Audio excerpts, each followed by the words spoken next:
Hello বন্ধুরা, আজকে তৈরি করে দেখাবো রেস্টুরেন্ট স্টাইলে লেমন জুস।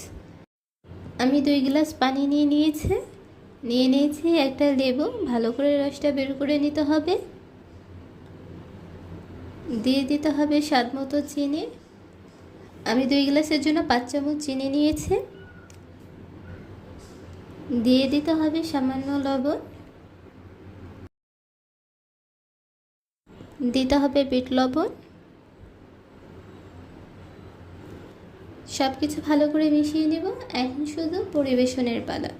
তবে সাজানোটা পুরোপুরি ব্যক্তিগত ব্যাপার। যে যেভাবে সাজিয়ে নিতে পছন্দ করে সেভাবেই সাজিয়ে নিতে পারে। এটা খেতে রেস্টুরেন্ট কিংবা বাইরের মামাদের লেবুর শরবতের থেকে কোনো অংশে কম হয়নি।